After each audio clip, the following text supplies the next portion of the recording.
I pray that women will stop destroying their bodies and getting surgery to look not even like a real woman.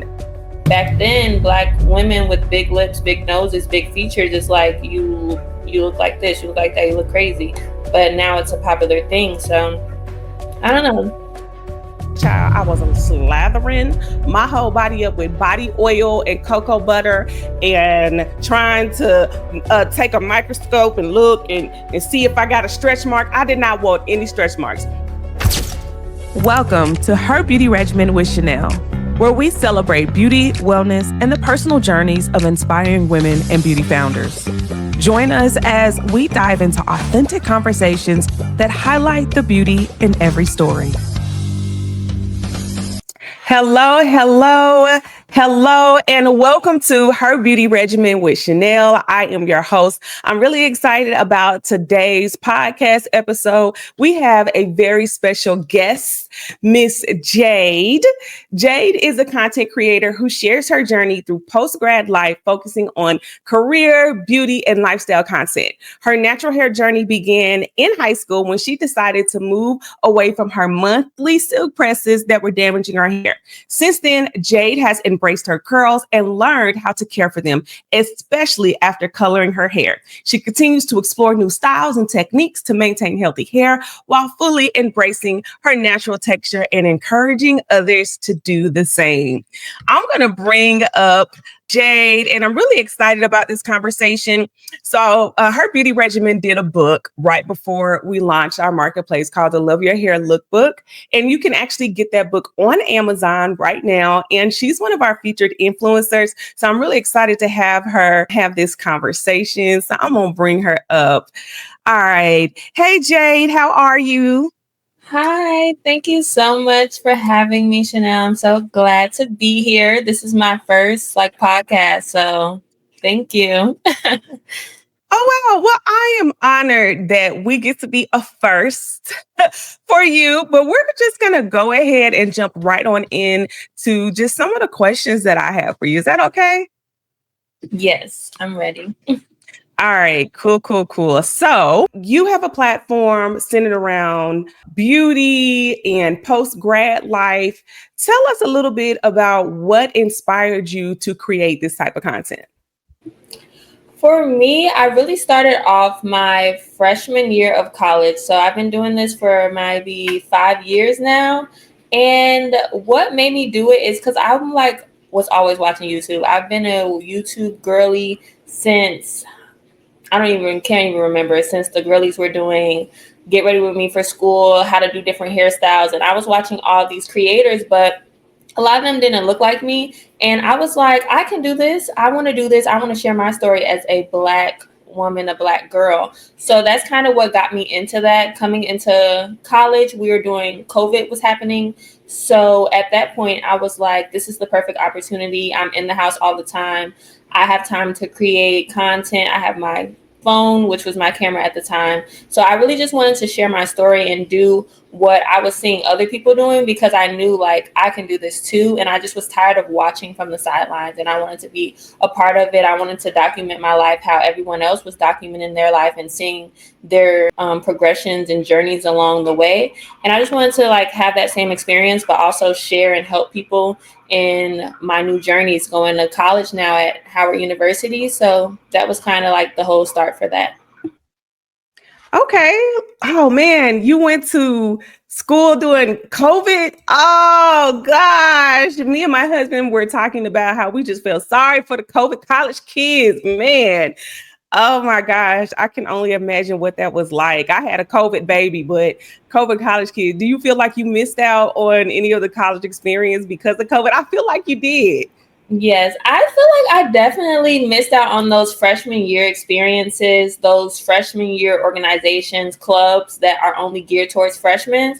But when I came in my sophomore year, I really hit the ground running and used all of my time. So I feel like that did help me in terms of not having that experience. It made me be more proactive in the connections I was making, going out, making sure I'm networking, meeting new people, getting as much out of the college experience as possible. I was on the dance line for the band.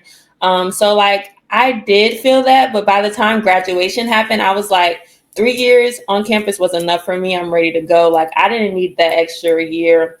I felt like I did everything I needed to do, and it was time to go. It was time to graduate. So all in all, it worked out perfectly. Okay, so that's good. I'm glad that you definitely hit the ground running, because I'm thinking about all the stuff I did in college. Jesus, if COVID would have been a draft. we had no regard for personal space or anything. I feel like this generation of kids now, we're a lot more health conscious. Like if somebody sneezes, you might move. We may not be sharing drinks and passing around the same. Don't give me some reminiscing. I went to Clark Atlanta University, and I just remember the Yeah, shenanigans we had. times, great times. Great times. Okay, so I guess my next question for you is, what does beauty mean to you personally, and has that definition evolved over time? I would definitely say it has evolved over time, but at the same time, no, not at the same, like it hasn't. Like it's still the same sense to me. Growing up, my parents always instilled in me like you're beautiful no matter what, no matter how you look, appear. So that was always like a confidence booster for me. Just being able to walk into a room and know that I'm being supported back at home, and that whatever room I walk in, I'm a diva. Like my parents used to call me Diva Jade. So that has always been like a big thing for me, and like how I present myself and how I show up for myself in the world. And I do believe a lot of times beauty standards have been changing, and just with like the different models that we see, like in the beginning, a lot of times you have to be this perfect person. You have to be look perfect, skin perfect, body perfect. But now I feel like we're embracing a lot more of our uniqueness. And that is just so like amazing to me, especially being a Black woman who has different things going on at all times, whether it be acne. When I was younger, I struggled with acne, but now looking back on it, I'm like, girl, please, those two little bumps, you was good, girl. You're beautiful. But back then it was like this big thing that I'm like, oh, what's going on with me? But these are all things that we go through, whether it be that, whether it be me dealing with like weight and how I want to be bigger or skinnier, this, that, and the third. But just always embracing and loving yourself, because when I look back, I'm always like, you looked fine. And now you're saying like 10 years later, I'll be looking back now like you looked fine. You looked fine. So always just embracing who I am at all moments and times, regardless of what the beauty standards might be, if BBLs are in, if skinny petite is in, like just embracing who God has made me and put out into the world, because God only creates beautiful things. So yeah. Oh, that's so good. You said so much when you talked about. Okay, I gotta start. So the first thing I want to talk through is your parents calling you beautiful. And I'm so glad to hear that, because I have 2 daughters and 2 sons, and they're young now. But baby, listen, every day I'm telling my kids how fine they look. I'm telling my daughters, I'm like, oh, you so pretty. Oh, you so beautiful. Oh, you look so good. I be telling my sons, oh, you so handsome. Oh, I love your eyes. Your eyes are so nice. Oh, I just love your smile. I do that so much. And of course, I feel that way because they're my kids and my kids are cute. However, one of the reasons that I do that is because I felt like I didn't get that. And so I actually grew up thinking that I was unattractive and that I was not a pretty woman. And it wasn't until I think I got to college and guys were like really trying to talk to me, and they was telling me I look good. I was so confused. I was like, I do.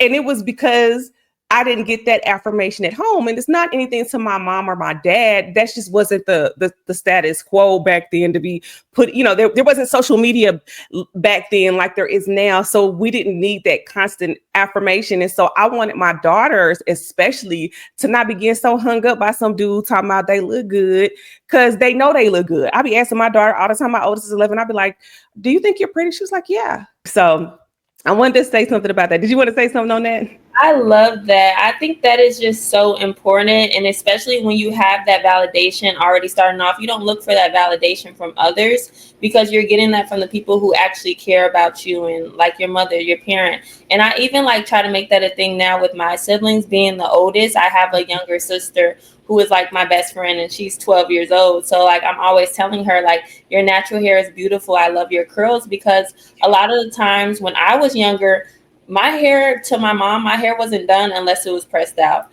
If your hair is curly, it's not done. I know a lot of times in my parents' generation, like perms were a thing. My mom got perms. So I do feel like I wasn't able to experiment with my hair and do different things with my curls until I got to high school, when I was seeing more of my Black community and girls doing braids, doing curly styles. But by that time, I was trying to revert all the heat damage that I had. So right now, I really take the time with my sister and tell her like, I love your curls. She has a different curl texture than me, so it's like 4C, a little bit like those tighter curls. So a lot of times I see her getting down on herself about that. And I know my mom, she's like, okay, let's get this together. Let's straighten it out. Let's do this. Let's put something in it, because that's just what she's used to. Not that it's bad or anything. That's just what she grew up knowing and being a part of, that straight pressed look that all the girlies had in the 90s and everything. So I just think that's important to like nurture and tell younger girls, just the generation, that they look beautiful in whatever style they want to do, however they want to look. You look good. That's good. Yes. And with all four of my children, every last one of them has a different hair texture. And so that's something else that I do. Now, you said something else that I wanted to talk about. Oh my goodness. You said that your family always told you you were beautiful. It was something else that you said. Oh gosh, it got to come back to me because I want to, no, come back. I should have wrote it down. But do you remember what else you said? I talked about everyone calling me Diva J, how I kind of like transitioned into my hair Oh, in high I school. remember. I remember. Okay. Yes, yes, yes, yes, yes. Beauty standards evolving. Oh my goodness. I have to talk about this because let me tell you how when I had my first child, I was slathering my whole body up with body oil and cocoa butter and trying to take a microscope and look and see if I got a stretch mark. I did not want any stretch marks. And I'm over here researching, can you get stretch mark removal surgery and all this other stuff? Like I was so obsessed. My husband used to get so mad at me. I was so obsessed with not getting stretch marks, right? And now I think my tiger marks on the side of my hips, right? It shows like that I carried life. I'm not worried about I was very fortunate that my stretch marks they have different degrees of stretch marks, but I didn't want nothing. I wanted smooth. I thought your skin was supposed to be smooth, and you were blessed if you didn't have not now residue of having a child. So I have a little bit of stretch marks on my stomach. Shout out to my last child. His head was so big, he stretched me out. I have loose skin from having my first child. I mean, my fourth. My fourth child gave me my loose skin. My third child gave me diastasis recti, which was my abs are separated, so it makes my stomach poke out just a little bit. And so I have a little bit of a poke out stomach and loose skin, and that came from having children. But like nobody cares. Like nobody cares. I love that the girlies are wearing their crop tops regardless. Yes, I love that. And that's definitely, I do want to, have kids in the future. So that is always something that I think about as well.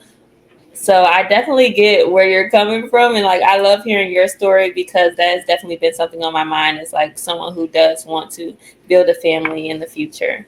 And I'm telling you, men do not care. Like seriously, like they really do not care. Now, of course, you want to keep yourself looking nice. I work out. I'm in the gym, so I make sure that I'm to my standards. But stretch marks, they don't care. I actually think that they look nice now. Like my whole mindset has changed concerning body image and what it looks like. And I'm very happy that we are all embracing our natural bodies. Now we do see, we see the BBL crew. I actually think that's fake now. I think folks so sick of that. I think people are like, this is ridiculous. I live in Atlanta, and I'm gonna say 1 in 4 women got a BBL here. I'm shocked actually, but I do definitely see like a lot of women are taking it out. Like even the person who kind of like started the whole BBL thing nationally, Kim Kardashian, I know she's taking some of her stuff out. Black China took a lot of her things out. Like, so I think it's just like not being so quick to think you have to change something, because a lot of times you'll go back, like I said, in 10 years and be like, I was fine. Let me get this out. But at this point, you just had a whole like life-threatening surgery to get it put in and then get it put out. So it's just a lot to think about. Yeah, I'm very happy at the natural movement that is starting. And I pray that women will stop destroying their bodies and getting surgery to look not even like a real woman. I read something, this is a little bit controversial, but I saw a social media post about the trend of BBLs and the way women were looking, what came from trans women. In an effort to appear more feminine, they got modifications. And so they kind of shaped what ended up being trendy. And I said, oh my goodness, when you think about it, is that not true? And so there's nothing wrong with a trans woman expressing herself that way, but still, like, you have to think about what was the origin. Yeah, So it's very interesting. I actually didn't even know that. yeah, I just found that out too when they started showing back. And like, think about if you've ever looked at anything from the 90s. Like, there's this thing, I was a kid in the 90s, so they'll say, oh, they were 90s fine. And you go back and look at 90s fine, even a man, I'm like, my God, there was some beautiful natural looking men and women that didn't have surgery. They weren't getting lip fillers and cheek fillers and all the stuff that we're getting now. And listen, y'all, listen to me, baby, listen to me. I'm not saying that I would not get stretched or a face. I'm not saying that I'm against it, but I do think first you got to start with loving yourself and finding your own self beautiful, because you can, I think, develop mental illness and take it too far. Yeah, for sure. I think definitely trends go in and out. Like even just lips and everything. Like now everyone wants the big lips, but back then black women with big lips, big noses, big features, it's like you look like this, you look like that, you look crazy. But now it's a popular thing. So I don't know. It's I'm telling you, Jade, all the things, one of the reasons why I grew up not feeling beautiful was because all of the things that people love about me now, I got teased for. So I got teased for my lips. I have a beauty mark on my lip, on my lip. me And too. they was like, "Ooh, you got a booger on your lip." They used to call it, it's like right here. They say, "Oh, you got a booger lip." And I was like, I thought it was pretty. Or they would say like, "Oh, you black, you got a white person nose." And I'm like, "What's my nose supposed to look like?" "Oh, you got big eyes." And or thick eyebrows, right? Because that in the 90s, when I was a kid, in the 2000s, we was I remember I shaved in the 2000s, I shaved all my eyebrows off and drew them. And I have really thick, naturally thick eyebrows. I put them a little pencil line because they was kind of my eyebrows bushy. Now they making their eyebrows bushy. Like, I'm like, what, Literally, girl? lamination. I'm like, okay now. So I just had to hold on. My time for beauty was coming. It was coming. Yes, yes, I love it. And the time is now, and the time is always, honestly. Like a lot of times, like I said, the supermodels nowadays aren't those cookie cutter women. They're women who are unique, men who are unique and who have these unique features that no one else has. So I think it's really important and really good that we're starting to now like embrace our uniqueness. Exactly. Exactly. Well, I have one last question for you, and this has been a great conversation. I could talk about this all the time. I'm telling you, women, we only look good for other women because the men don't care. I'm just gonna put that out there. If you are someone who's a woman attracted to a man, they don't care. They just like, as long as you look good to them, they will take you in any package. You hear me? But anyways, let me ask you just one last question. So, what are your top go-to beauty products or rituals that make you feel beautiful? What do you do? For me, I'm a really big like bath person. I love taking baths, especially now that I'm starting to like work out a little bit more. My body is like always sore. So I love taking a bath, lighting a candle, putting on like a show or YouTube. Like I said, YouTube is my favorite thing. That's my TV. So Mhm. I'll watch something like that, get in the bath, turn on some music or something like that. So that's really something that I love to do at least once a week. That's like my self-care downtime ritual. And then in terms of products, being that I dye my hair a lot, I really use Olaplex a lot. I know they had that whole little thing where it was a lot going on, but I have had really good experiences with it, and I feel like it keeps my curls intact even with me dyeing my hair. A lot of the times, like natural girlies, a lot of times we're kind of scared to do these different things because we don't want to ruin our curls, and our curls can easily get messed up, easily. Straightening it, dyeing it, things of that sort. But I just feel like this is the time for me to express myself and my creativity. So I do like dyeing my hair, and Olaplex has kept my hair good and curls intact for the most part, unless I'm like always, I feel like me straightening my hair has messed up my hair more than me dyeing it. Olaplex has really been very, very good for that. So that's like my holy grail hair product. And then in terms of like skincare, my holy grail right now is eye patches. I love those. They're cute. So I like wearing them because they're cute, but they also help out with like eyes and everything. Because I'm on the path where like I'm putting in a lot of work, keeping my head down, putting in a lot of time, whether that be long hours. So I need those eye patches to make sure I'm waking up looking like I wasn't just up till 2 a.m.